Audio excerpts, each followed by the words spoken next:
दोस्तों नमस्कार, स्वागत है आप सभी के। अगर फिर से आई चलते हैं राजस्थान की ताजा खबरों की ओर, लेकिन उससे पहले अगर आपने अभी तक इस चैनल को सब्सक्राइब नहीं किया तो सब्सक्राइब कर ले, जिससे कि आपको राजस्थान की ताजा खबर रोजाना मिलती रहे।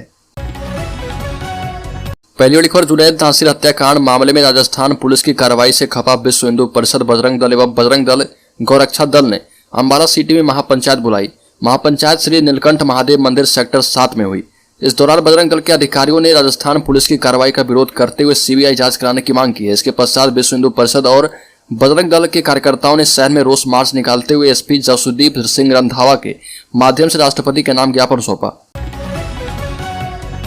हल्कर पेपर लीक की खबरों के बीच टोंक में इंटरनेट बंद, 24 सेंटर पर रीट मेंस परीक्षा, दोनों पारी में 98% रही उपस्थिति। जोधपुर में कथित पेपर लीक की खबरों के बीच टोंक में इंटरनेट बंद हो गया।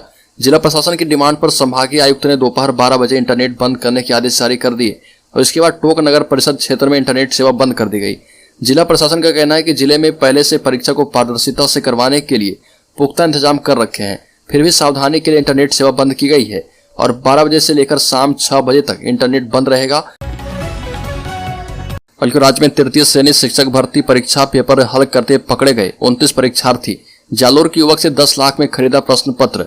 शहर के मैरिज गार्डन में कमरों में प्रश्न पत्र हल कर रहे कुल 29 अभ्यर्थियों को हिरासत में लिया गया है। इनकी प्रथम पारी में परीक्षा थी। ऐसे में प्रारंभिक पूछताछ के बाद इन सभी को पुलिस हिरासत में संबंधित परीक्षा केंद्रों पर ले जाकर परीक्षा दिलवाई गई। परीक्षा के बाद सभी को फिर से अरेस्ट किया गया। बल्कि राजस्थान में कांग्रेस को 21 सीट भी नहीं मिलेगी। सीकर सांसद ने कहा कि प्रदेश का बजट जनता को बेवकूफ बनाने वाला है। राजस्थान में इस बार चुनाव में कांग्रेस को 21 सीट मिलने की भी संभावना नहीं है। प्रदेश सरकार ने इस बार चुनावी बजट जारी किया है, यह जनता को बेवकूफ बनाने वाली बजट है। यह बात सीकर सांसद सुमेधानंद सरस्वती ने कही।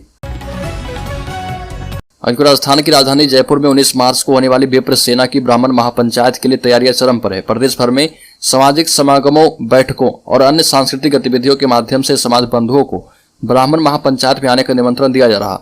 जैसे जैसे महापंचायत का समय नजदीक आ रहा, आयोजनों की गति भी तेज हो रही है। ब्राह्मण महापंचायत में ज्यादा से ज्यादा लोगों को बुलाने के लिए करीब 2000 किलो पीले चावल से गणेश निमंत्रण दिया जाएगा। विप्र सेना के राष्ट्रीय संरक्षक अनुराग शर्मा ने बताया कि ब्राह्मण महापंचायत के माध्यम से विप्र समाज जहां एक तरफ हिंदू समाज के एकीकरण की बात करेगा, वहीं यह कार्यक्रम सामाजिक सद्भाव की मिसाल भी बनेगा।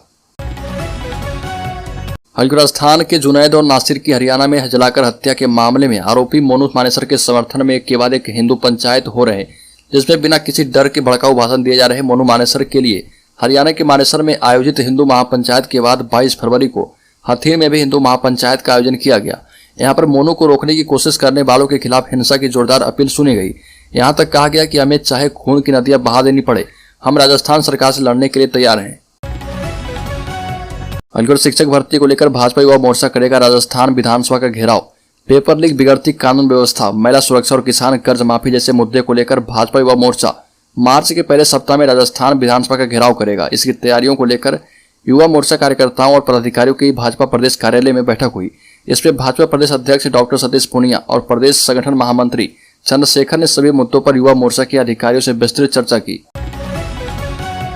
राजस्थान में सबसे बड़ी परीक्षा 1 करोड़ लोगों का इंटरनेट किया गया बंद। सरकार प्रशासन को एक ही डर सता रहा। साल की इस पहली सबसे बड़ी परीक्षा में सरकार ने नकल से बचने के लिए कई प्रयास किए। सिर्फ 11 जिलों में ही सेंटर इसलिए दिए गए क्योंकि इन जिलों में नकल रोकने के लिए इंतजाम थे। सरकार ने इंटरनेट बंद करने की बात कल रात तक नहीं की। लोगों को लगा कि इंटरनेट बंद नहीं होगा, लेकिन सवेरे होते होते इंटरनेट बंद करना शुरू कर दिया गया। राजस्थान एसीटी परीक्षा 2023 की डेट बदली। अब इस तारीख को होगा एग्जाम। राजस्थान राज्य पात्रता परीक्षा 2023 की डेट बदल दी गई है। अब इस परीक्षा का आयोजन 26 मार्च 2023 को किया जाएगा। परीक्षा का आयोजन गोविंद गुरु जनजातीय विश्वविद्यालय बांसवाड़ा की ओर से किया जाएगा।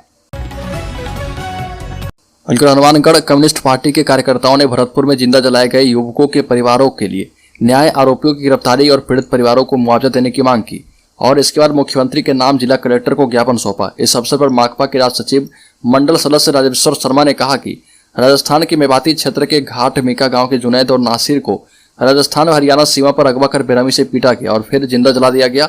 इससे दोनों की मौत हो गई। वर्मा ने कहा कि पीड़ित परिवार डेयरी किसान और पशु व्यापारी हैं जो मुस्लिम समुदाय के हैं। उनके खिलाफ मनगढ़ंत धारणा बनाई गई कि वो गायों की हत्या करते हैं। राज्य के टोंक जिले में माली समाज आरक्षण की मांगों के लिए फूले ब्रिगेड के राष्ट्रीय अध्यक्ष कल आएंगे। टोक माली समाज के आरक्षण की मांग को लेकर राष्ट्रीय फूले ब्रिगेड के राष्ट्रीय अध्यक्ष चंद्रप्रकाश सैनी 26 फरवरी को जिले में समाज के लोगों के साथ आरक्षण को लेकर चर्चा करेंगे। माली समाज के तहसील अध्यक्ष प्रभुलाल सैनी, उनियारा शहर अध्यक्ष तेजपाल सैनी भी मौजूद रहेंगे। प्रदर्शन में समाज के कई युवाओं के ऊपर मामले दर्ज किए गए थे। दर्ज मामले वापस लेने एवं आरक्षण मामले में कोई विचार नहीं किया गया, इसलिए माली समाज फिर से प्रोटेस्ट करेगा। राजस्थान में शिक्षक भर्ती परीक्षा के पेपर लीक होने की आशंका, 34 लोगों से पूछताछ जारी।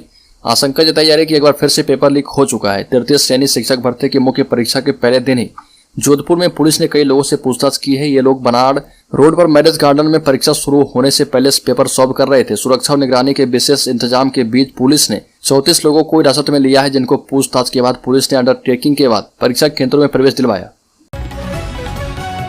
AIMIM के चीफ असदुद्दीन ओवैसी ने तमाम मुद्दों को लेकर केंद्र की मोदी सरकार, कांग्रेस, अरविंद केजरीवाल की आप और राजस्थान सरकार पर हमला बोला और कांग्रेस के पीएम पर दिए गए बयान पर तंज कसते हुए कहा कि मैं कब्र बनाने में एक्सपर्ट नहीं हूं, जिंदा रहने में एक्सपर्ट हूं। इसके अलावा उन्होंने खालिस्तान समर्थक अमृतपाल सिंह के समर्थकों के अजनाला पुलिस स्टेशन पर किए गए हमले को लेकर भी केजरीवाल और बीजेपी दोनों पर हमला बोला। वहीं जुनैद नासिर हत्याकांड का मुद्दा उठाते हुए ओवैसी ने कहा कि देश में कहीं भी सो कॉल्ड टास्क फोर्स का गठन कर लिया गया है और इसे मुसलमानों के खिलाफ स्टेट वायलेंस बताते हुए कहा कि कुछ लोग मुसलमानों के खिलाफ नफरत पैदा करते हैं। सीएम गहलोत और केंद्रीय मंत्री गजेंद्र सिंह शेखावत के बीच आए दिन तकरार देखने को मिल रही है। गजेंद्र सिंह शेखावत ने कोटा के एक फोटो को लेकर मुख्यमंत्री अशोक गहलोत पर हमला बोला। ट्वीट में लिखा कि जब सीएम की कुर्सी नहीं संभाल रही तो छोड़ क्यों नहीं देते। राज्य के सीकर जिले में जोधपुर में 55 वर्षीय वकील जुगलराज चौहान की हत्या के विरोध में सीकर में वकीलों ने दूसरे दिन भी रोष प्रकट किया। वकीलों ने राजस्थान सरकार के खिलाफ नारेबाजी की। रैली जिला न्यायालय परिसर से निकलकर Kalyan circle, silver jubilee road, Bajrang काटा नंबर 2 डिस्पेंसरी होते हुए समाहरणालय पहुंची। कलेक्ट्रेट पर वकीलों ने राजस्थान सरकार के खिलाफ जमकर नारेबाजी की और गहलोत सरकार मुर्दाबाद के नारे लगाए। सीनियर टीचर भर्ती के पेपर लीक मामले में चारों तरफ से फंस चुका मास्टरमाइंड भूपेंद्र सारन हमेशा के लिए राजस्थान छोड़ने की तैयारी में था। सारन ने बेंगलुरु में हार्डवेयर का नया बिजनेस शुरू करने का प्लान बनाया था। लाखों अभ्यर्थियों के भविष्य से खिलवाड़ करके पेपर लीक से आए पैसों से उसने बेंगलुरु में फ्लैट किराए पर लिया था। सारन का इरादा मार्च में बिजनेस शुरू करने का था। इसी बीच उसे गिरफ्तारी का डर भी सता रहा था। एक पंडित उसे बता दिया कि कुंडली में राहु केतु का दोष है, इसलिए उसके पीछे पुलिस पड़ी है।